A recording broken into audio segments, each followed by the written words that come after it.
Hello and welcome to the pause screen. In gaming news this week, we have a popular indie game jumping to another platform, no sequel for The Last of Us, and the Australian video game Gatekeepers are at it again.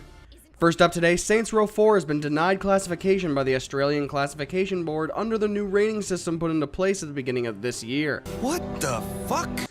To clear things up, that means that the game is offensive enough that the ACB didn't even think it deserved its highest rating, and thus will not be available for sale in Australia. The ruling makes Saints Row 4 the first video game to be denied under the new system.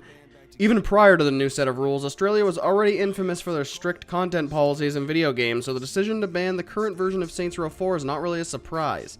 By now you might be asking, what is it about the game that the ACB doesn't want any person in Australia to see? In a short answer, aliens. The ACB has cited use of alien drugs that give your character superpowers and an alien rectal probe weapon as reasons for the ban. Saints Row 4 publisher Deep Silver has said an edited version will be available in Australia, but there is no word on what exactly that will contain. And on the heels of the Saints Row 4 announcement, the ACB has also refused classification to popular Xbox Live arcade game State of Decay.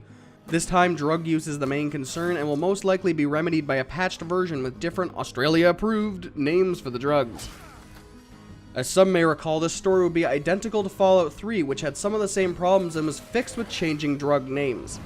The bigger question is, what will the fate of GTA 5 be, since the board has had such a problem with something in every iteration with the franchise since GTA 3, there's a good chance we will be hearing the ACB's opinion of the next Grand Theft Auto.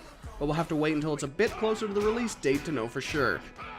Next up, Naughty Dog has gone on the record saying that the recent hit The Last of Us will not have a sequel and that Joel and Ellie's story is complete.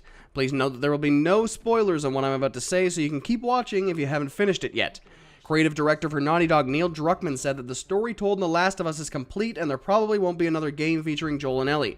However, Druckmann also said that the world is ripe for other stories and they are not completely ruling out a new story set in the world of the first game. There will be a story DLC for The Last of Us coming out later on, which is supposedly a side story as opposed to an addition to Joel and Ellie's journey. We'll have to wait to see what that is about before we can more accurately confirm or deny the possibility of a sequel. Finally, indie darling Limbo is making the leap over to iOS devices. If you still haven't got your fill of Limbo, you can now play it on the go on your iPhone or iPad. Developer Playdead Games ensures fans that it will be the original Limbo experience and that controls have been designed around touch devices.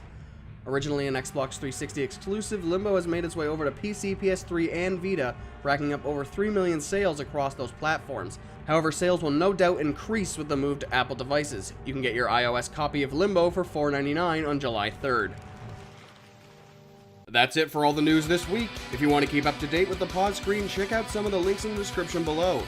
So hit that start button and get back in the game.